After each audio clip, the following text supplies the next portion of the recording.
traemos el Ronnie y nuestra pistola Glock modelo 25, que es calibre 380. Ya tiene las medidas de seguridad básicas realizadas, pues no hay cartucho en la recámara, no trae cargador y vamos a insertar nuestra pistola en el Ronnie.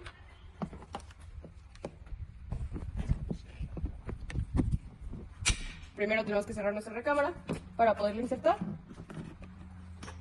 La metemos, las estrías tienen que